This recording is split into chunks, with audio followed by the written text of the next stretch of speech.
In China, the billionaires don't tell the government what to do.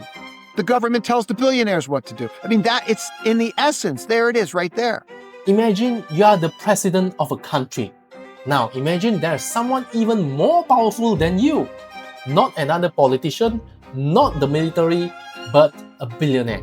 Someone with enough money to influence elections, shape public opinion, and pressure governments into making decisions that benefit their business. Sounds crazy? Well, according to this interview you are about to watch, this is becoming normal in many parts of the world. But he argues that China took a completely different approach. Take a look.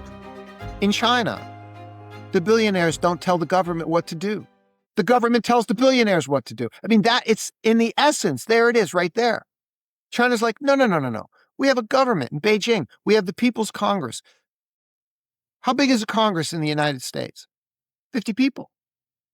Senate, 400, or do I have it backwards maybe? Sorry. Okay. One per state, but representatives, several per state. That's it. How are the people of China represented? Okay. People from all walks of life in China, all the ethnic minorities, all the nurses, all the blue-collar construction workers, they're all represented at the People's Congress in Beijing, over 2,500 member representatives, right? So, this is what the United States is looking at now. You want to run a good country, you want to run a stable country, you just watch what China's done for the last 30 years, especially since the year 2000, right? So the last 25 years. And by the good fortunes of fate, I've sat here the entire time and watched them do it. So what did they do? They just did balanced governance. They didn't run a pure communist model, which only divides everything up equally amongst the entire population. That doesn't work. That's an extreme. Pure communism doesn't work.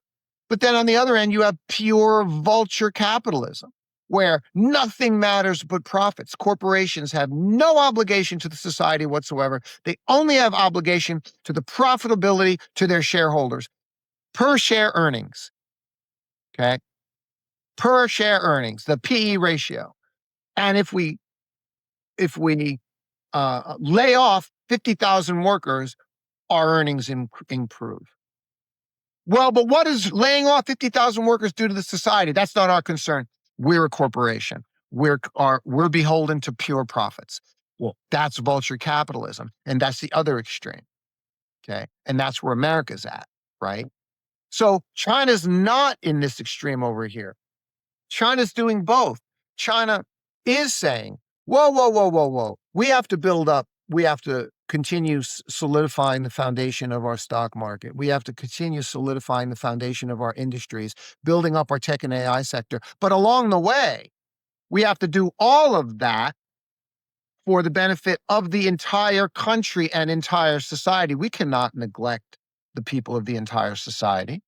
We cannot do that. So China's is the most balanced governance on the planet. It's the most balanced and stable and successful governance. And any Western politician and government leader can see exactly what Chinese governance is doing because it's spelled out in their 5-year plans and in their public annual 2 sessions Congress, right? And they're looking to China to say, we need help. What are we going to do? And they're looking to China. This interview raises an interesting point because it challenges one of the biggest misunderstandings people have about China. For many people, China is still viewed as a purely communist country where the government controls everything and private businesses barely exist. But that picture is outdated. The reality is much more complicated. Modern China is not just a traditional communist economy like the ones we saw during the Cold War. Over the past 4 decades, China has transformed itself by embracing many aspects of the free market. It allows private companies to compete, encourages entrepreneurship, attracts foreign investment, and has created some of the world's largest technology companies. Companies like Alibaba, Tencent, Huawei, BYD, Xiaomi, and ByteDance did not become global giants through central planning alone. They grew through competition, innovation, and market forces. In many ways, China's economic rise happened because it moved away from a fully state controlled economy and adopted market principles. And the results have been extraordinary. Since China began economic reforms in the late 1970s, hundreds of millions of people have been lifted out of poverty. The country became the world's second largest economy. It became a leader in industries like electric vehicles, solar energy, high speed rail, and manufacturing. But here's where China's model becomes different from the United States. China adopted the market, but it did not fully embrace the idea that the market should always be in charge. The government still believes that certain industries, companies, and individuals must ultimately serve broader national goals. In other words, businesses can become successful, but they are not supposed to become more powerful than the state. This is where the contrast with the United States become fascinating. America's economic model is built around the idea that private companies should have the freedom to compete, innovate, and create wealth. And that system has produced some of the most successful companies in human history. Apple, Microsoft, Nvidia, Amazon, Google, and Meta have changed the world and created trillions of dollars in economic value. But their incredible success has also created a difficult question. What happens when companies become so powerful that they can influence politics, public opinion, and government decisions? In the US, corporations and wealthy individuals have significant influence through lobbying, campaign donations, and political networks. Supporters argue that this is simply part of a free society where different groups have the right to advocate for their interests.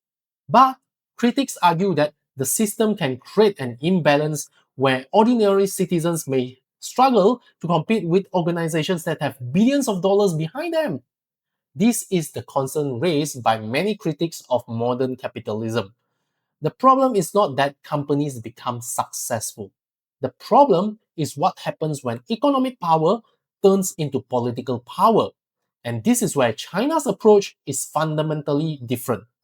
The Chinese government has shown that it is willing to step in when it believes companies have become too powerful or are moving against national priorities. We saw this when Chinese regulators increased scrutiny on major technology companies, introduced stricter rules for internet platforms, and launched reforms in industries such as private education. One of the most famous examples was Alibaba founder Jack Ma and Ant Group. In 2020, shortly after Jack Ma publicly criticized China's financial regulatory system, regulators suspended Ant Group's massive IPO, which was expected to become one of the largest stock market listings in history. Chinese authorities said that the move was necessary because Ant Group had grown into a major financial platform and needed to follow stricter regulations similar to traditional banks. Critics, however, viewed the crackdown as a warning that even China's most successful entrepreneurs must operate within limits set by the government. Supporters of China's system argue that this demonstrates something important. No billionaire, no matter how successful, is above the government. They believe this prevents corporations from becoming powerful enough to influence the country itself. But critics see the same situation differently. They argue that giving the government such strong authority over businesses creates its own risk. If companies are always worried about government intervention, it may affect innovation, investment, and also entrepreneurship. And if the state has too much power, there must also be questions about transparency, accountability, and individual freedom. So, when comparing China and the United States, the debate is not simply about capitalism versus communism. That is actually an outdated way of looking at the world. The reality is that China today operates a hybrid economic model. It uses capitalism's tool, competition, private enterprise, investment, and innovation, but combines them with strong government direction. The US represents a different philosophy. It generally trusts markets to allocate resources and believes government intervention should be limited. Both systems have produced impressive results. The American model created some of the world's most innovative companies. The Chinese model, on the other hand, allowed a developing country to transform into a global economic superpower in just a few short decades. But both systems also face challenges. The US struggles with issues like wealth inequality, corporate influence, and political polarization. China struggles with questions about government control, transparency, and whether too much state intervention could limit future growth. Perhaps the biggest lesson is that there's no perfect system. Every country is trying to answer the same fundamental question. How do you encourage people to create, innovate, and become successful without allowing too much power to accumulate in too few hands? Because at the end of the day, this debate is not really about China versus America. It is about finding the right balance between freedom and control, between innovation and regulation, between the power of markets and the responsibility of governments. And as China continues to rise and challenge the traditional Western economic model, the world is being forced to rethink an assumption that many people once believed was settled. Maybe there's more than one path to economic success. So here's the big question. Who should have more power in society? The government, corporations, or ordinary people? I want to hear your opinion, so leave your comments below. And if you enjoyed balanced discussions about geopolitics, economics, and the changing world order, make sure to like and subscribe to this channel. Thank you for watching.